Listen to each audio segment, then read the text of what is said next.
Hi everyone, so I'm going to do a question and answer session going through some of the questions that have been sent over.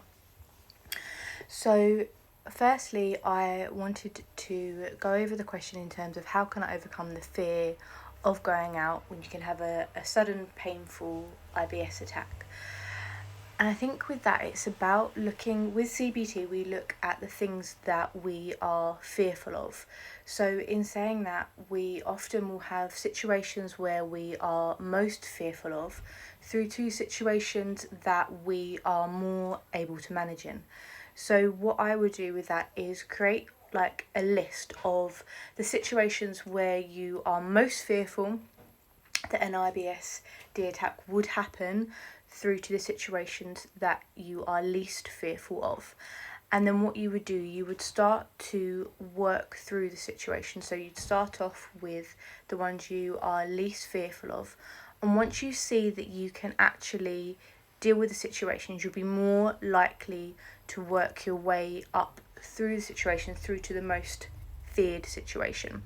So that will be one of the main ways that you can actually start to overcome the fear, is to go through the situations and realise that you can cope in it. We know with IBS there is a massive connection between the brain and your gut through the axis, so it's about really understanding what you're fearful of and working your way through a hierarchy that you create for yourself. Okay, so let's go on to the next question. How can you form relationships when you're suffering from a thing that makes you feel less and sick? I think with relationships, it's always about kind of thinking about the thoughts that you have. With CBT, we look at cognitions, we look at behaviours. So we need to think about what are the thoughts that are holding you back in forming new relationships. Could it be that you've got like a negative voice in your mind that says certain things about yourself? So could it be thinking that you're not good enough, or that you don't deserve a relationship? And when you start to really understand the thoughts that are holding you back, you're more likely to be able to challenge them. Say if you had an example of that, I'm not good enough. So you'd really look at, okay, so I think that, but is that really true? So then you'd look at what is the evidence for that thought being true. Imagine that you're presenting this to a judge. So you're thinking I'm not good enough. So then, okay, what is the evidence for that thought being true? Is there any evidence? Then you look at the thought not being true. So what would prove that you are not good enough? So for example, having a good friendship circle, having a job, having a support network, being able to get by in your daily routine, that would show that you are good enough. So you could look at the negative thought, you look at the evidence for and the evidence against, and then you would then create a alternative thought. So the alternative thought could be that I may feel not good enough in this situation, but that doesn't mean that it's true for all situations. And that would be really the key, that what I would look at to be able to help to move through situations, to be able to form new situations. We need to look at what's going on in ourselves. It's really difficult to be able to connect with other people and to get into relationships if we haven't actually dealt with what's going on in ourselves. Cool. All right, let me go to the next question. So I did answer this briefly in the story earlier, but really with to see results, it's so different for every different person, because we're all individuals. So there are going to be some people who start CBT and really get the method and are able to see results quite quickly, whereas for other people it may take quite a while for the CBT techniques to click in. And you have to think as well with CBT, what else have you got going on in your life?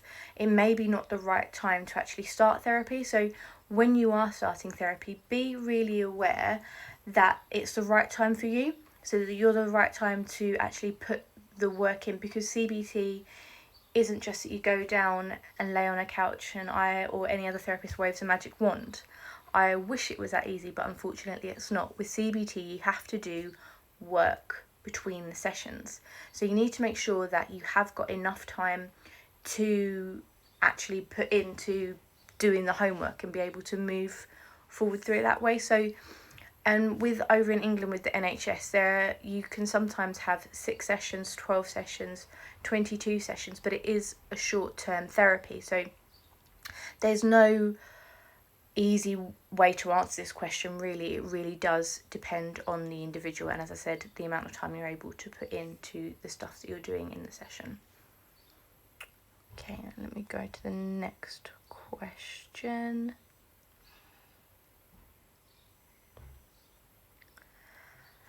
And I think this kind of links into the other question. So thinking about how you can use it to improve your relationship. It is about really understanding what's going on for you. So it's about understanding what your thoughts are, what your negative thoughts are, what are those cycles that are holding you back and keep you going round in that negative cycle, really. In terms of communication with others, you can use CBT to improve your assertiveness, just learning how to say no, really, and just being more confident in yourself that you're able to go into other relationships. I often do couple CBT, and in that we look at the communication between the two. Often when people are communicating, they are listening to respond, but they're not actually listening to what the other person's saying. So you may have been in a situation where you're talking to someone, but you're already thinking about what you're going to say back to that question. You're not actually listening to what they're saying. So that is something in terms of learning how to better communicate. Something that I always find helpful is when you are going into having a difficult conversation, you may ask yourself, when you're saying how you feel, use I words. So I feel, not that you've done that, because as soon as you say you, it almost creates like an argument, because the other person automatically gets their back up and think that they're being attacked. So if you're able to say that I feel like something, then it takes away that any sort of aggressiveness or any animosity in that scenario.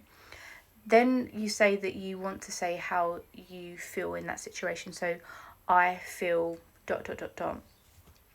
And you are able to actually explain what you're feeling because of what you're doing, and then you can highlight what it is that they're doing that is causing you problems, and then you want to think about a solution of how you can get through it together. So I feel lonely when you always go out. Could we maybe spend some more time together? So it's creating it more of a joint problem to be solved rather than an argument. So that will be if you're going through any difficult conversations and trying to overcome difficult situations, that would be how I would use CBT and some of the techniques to do that, as well as the other techniques I spoke about a little bit earlier.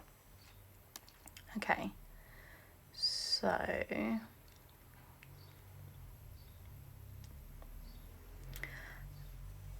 and I touched on this earlier in terms of that when a great way to do it is to do that hierarchy. So you want to look at the situations where you feel most anxious to when you feel least anxious, and you work your way through them. So you're able to work your way through and see that you can actually be in a situation without being so anxious, because anxiety fools us into thinking something's the truth when it's really just our thoughts. So you want to try and overcome those difficult thoughts that you're having. But I answered that more fully in one earlier one. Okay, so how can I IBS? So with this, you want to look again at your thoughts. So when you're in the workplace, obviously it seems like into being a medical student, that is quite a high pressure job. So try and focus on the task at hand. So rather than when you have that narrative of your head of that constant worry, that constant anxiety, we can often fool ourselves into having the physical symptoms, which we then misidentify. So it's about recognising what thoughts are our actual thoughts and what thoughts are the ones that are more based in our anxiety. So that can take some time, but doing some sort of thought record is really, really helpful for you to understand, am I actually feeling this or am I just thinking this? And when you're able to start to go through that, you can start to challenge the thoughts instead of removing yourself from situations, because when you remove yourself from difficult situations, you're not actually learning to deal with the anxiety. You're reducing the anxiety, you're getting rid of that uncomfortable feeling, but you're not actually learning how to deal with it. Another really good way to help yourself is through distraction.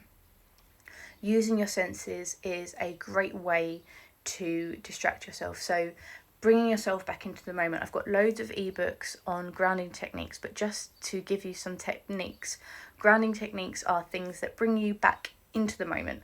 So one that I always use is using your senses in saying to yourself, what are 5 things that I can see, 4 things that I can hear, 3 things that I can feel, 2 things that I can smell, and 1 thing that I can taste. And those things, you've used all of your senses to bring yourself back into the moment, rather than wherever your thoughts are trying to take you, whether your physical symptoms are trying to take you, you're able to bring yourself back in and hopefully be able to stay longer in a situation rather than completely avoiding it and going out. Okay, let's go to the next question. Okay, so the next question was, how can I use CBT to stop snacking? So we all snack and we all eat, but it might be that really understand why you're snacking. Is it because, are you snacking because you're bored? Are you snacking because it's a habit? Are you snacking because you're actually hungry?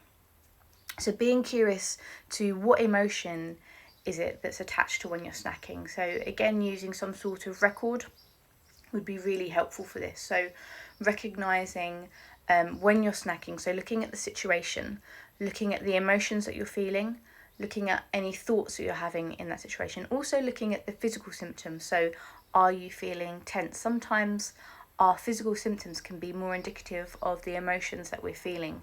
So really understanding all of those areas. And then when you are snacking, you can really use some real practical tips about hiding your snacks in certain places or making your snacks less accessible. If you have your snacks right next to you, it's so easy just to go in and grab whatever you want. But if you put the snacks further away, harder to get, then you're going to have that space then to think about what you're actually doing, and it's going to break that connection between your thought and your behaviour just by having that space. So say if you're sitting in your living room and your snacks, you put them in your kitchen right at the back in front of loads of other things. Because you've blocked it off, it's going to take you longer to get to the snacks, what is then going to allow you time to start to challenge your thoughts, start to really realise what you're doing. That's often because we eat out of habit. And we do things automatically without thinking. So we need to create that space between the thought of I want a snack through to going and getting it. So that is a really quite practical way of doing it. Often as well, using mindfulness. Mindfulness is great for helping changing some of your eating habits. So about being more aware of your thoughts, being more in the present moment and being able to challenge them that way is often really great as well. And then say if you, going back to that record idea, if you've recorded what you normally do when you're snacking, you can then use maybe a mindfulness technique to allow that urge to pass. Because it could simply be just an urge to go and eat. It could be, as I said, through boredom or through habit as well. But if it's just an urge, you can surf the urge. So using breathing techniques, so breathing in for 3 and out for 5 is great. You may want to hold your hand on your chest or on your stomach so you can really feel that breath go by. And that again is really key, just to use mindfulness, just to allow that urge to go by. Okay. Let's get one of the next questions up. So feeling bloated most of the time, but it's never visible. So with this, sometimes when we have physical symptoms that we can be aware of, sometimes we are over aware of them because we're thinking of them more. So say if you ever knock yourself, like if you knock your elbow, or if you feel the pain, the more you concentrate on the pain, the stronger the pain's going to feel. So with this, the idea that you may think that you're bloated, but it could just be your mind playing tricks on you. So it could be that you may want to do something quite practical in terms of actually measuring yourself, or it could be about using your hands as a judgment or asking someone that you trust. And that is because your brain is just tricking yourself to think that you are bloated when really you're not. So that could be something that will really help you to work out, is it your brain making you think you bloated, or are you actually bloated? Okay. So using CBT to stick to diets, again, it goes back to your thoughts, really understanding what it is that you're trying to achieve. Like, why are you doing this? What is going to be your goal in the next 5 years? Do you want to stay in the same situation, or do you want to make a change? And then really being curious. So like, how can you keep going and keep making these changes if you continue to give in to like diet plans instead of actually being able to stick to them? So just reminding yourself of the goals would be really important, and then being curious again to what narrative have we got going on in our minds. Are we saying certain things to ourselves that are making us more likely not to stick to certain things? Are going back to the idea of feeling that you're not good enough.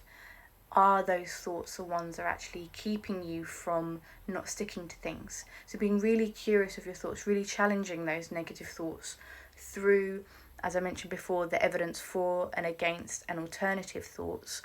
That can be a really great way. Or looking at your behaviour. Are there any patterns when you don't stick to certain plans? Is it because you give in mainly at the weekends or in the evening?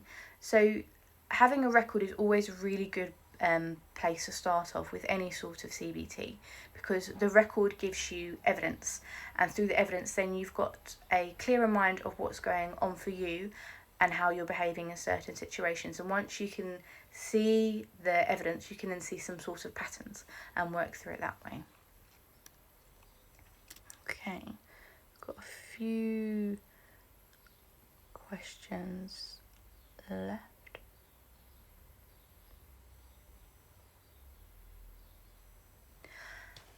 I think with this sort of question in terms of the fasting, that would be something that would be best done by the IBS dietitian. But for me, I think I would be curious, is that a safety behaviour? So are you fasting because you think that's going to reduce your anxiety, therefore maybe less likely to have a flare-up? So I would be curious of what is the function of fasting. Again, I'm not coming from a dietitian's perspective, I'm coming from a CBT perspective. So I'd be really curious. So a safety behaviour is basically something that you do that will reduce your anxiety in the moment, but it's not going to help you to actually learn to deal with that anxiety. Say, for example, if you think, okay, if I always have this around my wrist, then I'll never get into a car accident.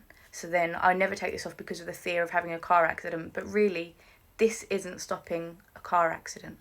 So it's just the idea, like thinking about what is the reason that you're fasting, and then being able to then work through it that way. That would be something. But as I said, dietitian wise, I don't know. CBT wise, that's why I'd say be curious if it's a safety behaviour. Why are you doing it? What's the function for it? Okay.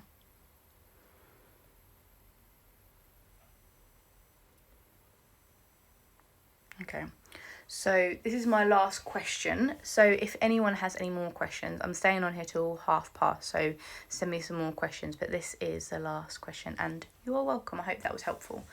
So how can I use CBT to stop eating when I am feeling full?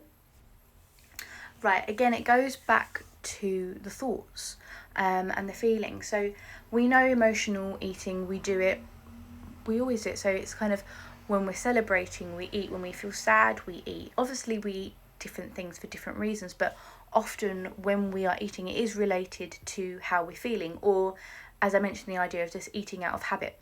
So, or it could just be that kind of we're used to doing certain things, so we always do it. It doesn't necessarily mean it's right, but it means it's something that we've always done.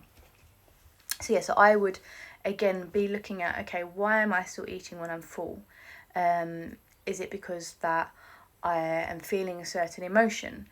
Is it because I'm in a scenario, even the environment that we're in, potentially if you go to a restaurant, if you're going to a restaurant with a lot of people, then that we may be more likely to like snack on other people's plates. Even when we're feeling full, we may be more likely to be like, just keep picking.